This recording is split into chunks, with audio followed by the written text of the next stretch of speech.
The Nigerian Labour Congress and Trade Union Congress of Nigeria resolve as follows. 1.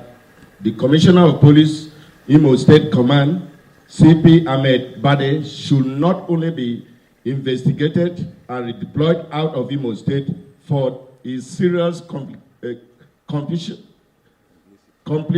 and unprofessional behavior and conduct immediately. 2. The area command of Nigerian Police Force and all other officers and men in Owerri, through whom the police commissioner supervised the brutalization and humiliation of Comrade Ajaero and other workers, be relieved of his office and stripped of its commission. 3.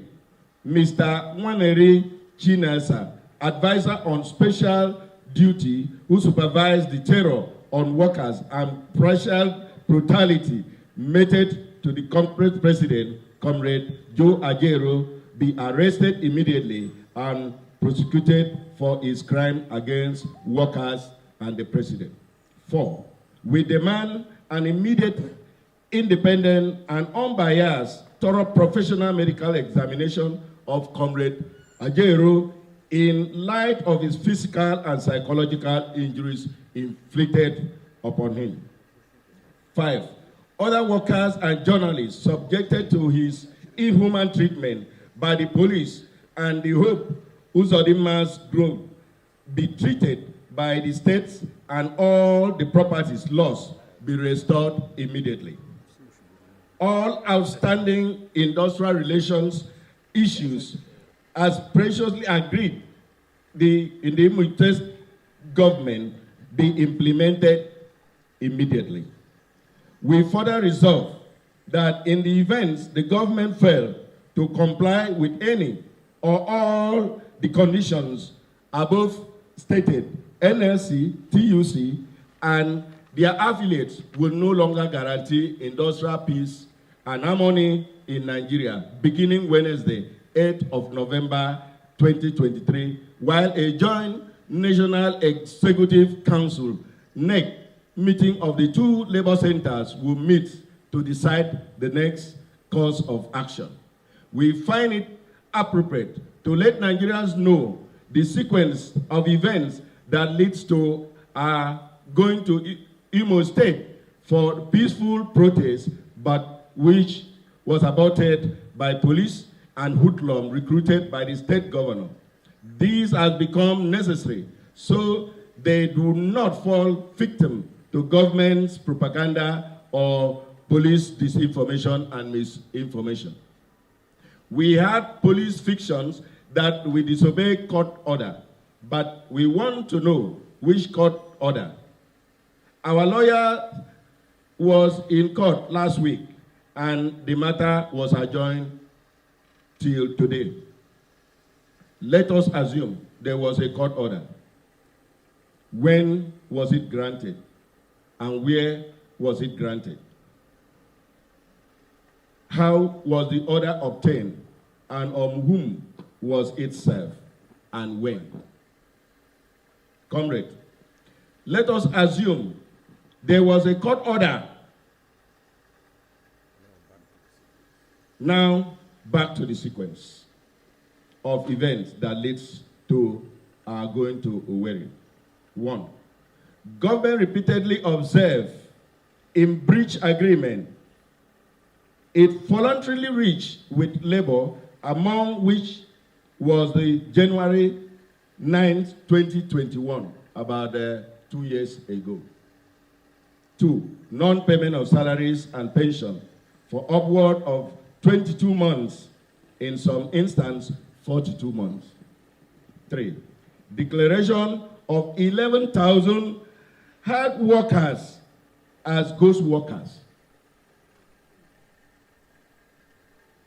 and the diversion of their salaries and emolument to other uses. 4. Serial vandalization of Congress Secretariat for no just cause, as you have seen. 5. Non-implementation of national minimum wage law, causing this distortion and pains among working class in the state. 6. Implementation of discriminatory pay policy and practice which depends poverty. 7, the backlog of gratuity arrears stretching to 8 years. 8, government continued harassment, intimidation of workers or their executive. 9, non-remittance of check-off dues or misappropriation of check-off dues by government. 10, frequent interference by government in internal matter of trade unions to the point government wants to decide who occupies which posts. 11, systemic intimidation of trade unions and trade union leaders, dismantling of trade union structure, regular bullying and beating of workers and denying them access to the fruits of their hard labor. Gentlemen of the press, what they are accustomed to is the butcher of solution which we are better off without. Let us not pretend that we have democracy in Imo State. It's good that this impression should be corrected. In our press briefing, we've highlighted the reason why we were in Imo State, so it was nothing short of the interest of Nigerian workers, not political. We don't interfere or campaign for any politician or political parties in Imo State. That was not our intention, and it will never be our intention.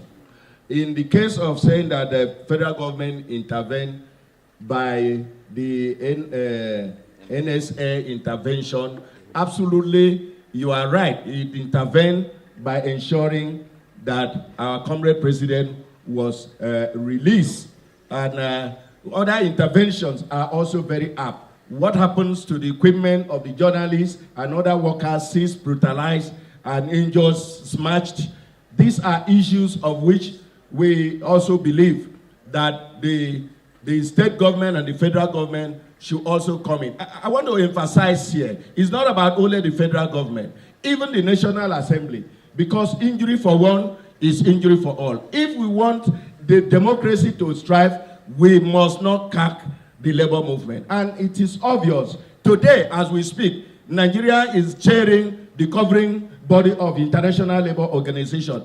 If you don't put your house in order in terms of unfair labor practices, what moral justification will you have, to prevail on other nations of the world or Committee of Nations of the world to uphold best practices in the labor administration? I think we need to emphasize this. It has never happened in the history of NLC, where the elected leader, elected by the workers, number one citizen of the workers in Nigeria today, was embarrassed. Not only embarrassed, he almost killed. Like I said, I will continue repeating myself on these issues. If somebody can be blindfolded and on the verge of even throwing inside lagoon, you know what it means. That means we are not practicing democracy. So, the text of a press conference addressed by the Nigerian Labour Congress, NLC, and the Trade Union Congress of TUC of the abduction of brutalization of the President of the Nigerian Labour Congress, NLC, Comrade Joe Ajaero, and others by the Imo State Governor, Uzodimma, and the Nigerian police in Owerri, Imo State, on the 3rd of November 2023. Gentlemen of the press, on Wednesday, the 1st of November 2023, the President of the Nigerian Labour Congress, Comrade Joe Ajarro, was abducted by officers and men of the Imo State Police Command at the behest of the State Governor from the NLC State Council Secretariat in Owerri, while waiting for his colleagues to join him for a peaceful protest rally. They came in a convoy of vehicles and gun trucks, hooded and armed to the teeth. Our leader, Comrade Joe Ajaero, was blindfolded, beaten to a pulp, brutalized, humiliated, and violated by the police personnel and taken to unknown destination, where he was subjected to more battering and torture, as well as threatening with death before help came in his way. Feared the National Security Advisor, Mr. Nuru Ribadu, who ordered for his immediate release. However, due to the severity of his injuries, the police are taking him to the police headquarters, where we made contact with him at 3:30 p.m. At the time of our first contact with Comrade Ajaero, his right eye was puffed, black and soft. One of his ears has tiny traces of dry blood. His speech was blurred and incoherent. He had words all over him. He did not recognize the people around him, and he could not walk without being what? Aided or supported. Invariably, he had to be taken to Federal Medical Center, Owerri, in Imo State, for further investigation. At Federal Medical Center, Comrade Ajaero, after he was stabilized, was referred to investigation, a head and brain scan, a full body scan, chest x-ray, a full body scan, and cervical spine therapy, among others investigations, and promptly fitted with a net collar.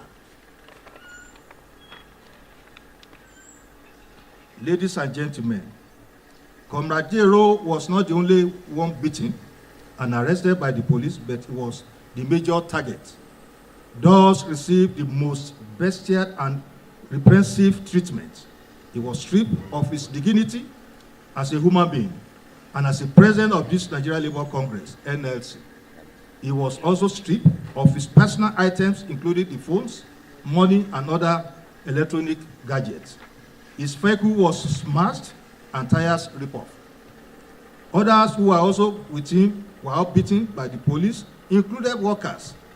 The TVC crew, who were arrested and detained, they had their cameras seized for filming and being in possession of evidence the police would not want the whole world to see. The Arise TV crew narrowly escaped being brutalized.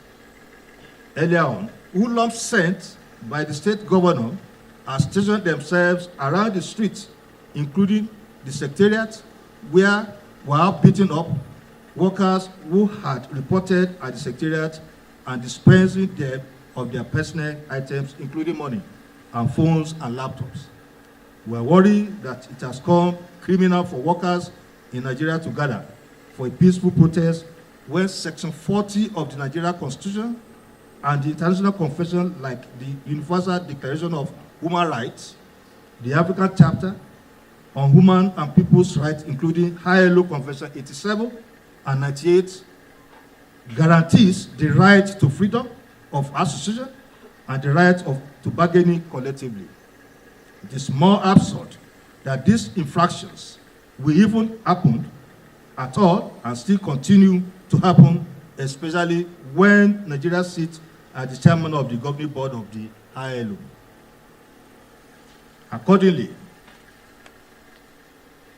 about deteriorating health condition of Comrade Ajaero, our leader, outraged by the bestial treatment meted on him, to workers including Ajaero and journalists by the police and in Imo State government.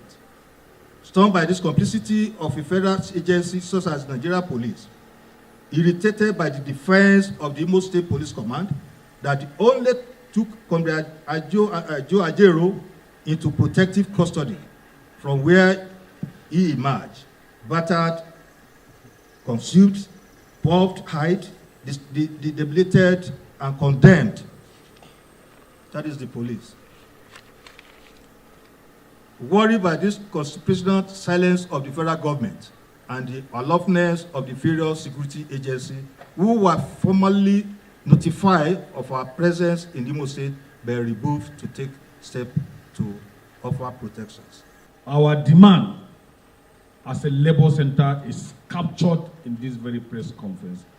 It behoves on you that are here as journalists to make confirmation whether what labor is agitating for the workers of Imo is right or not. Everything is captured here. So the assignment goes back to the gentlemen of the press. Thank you very much.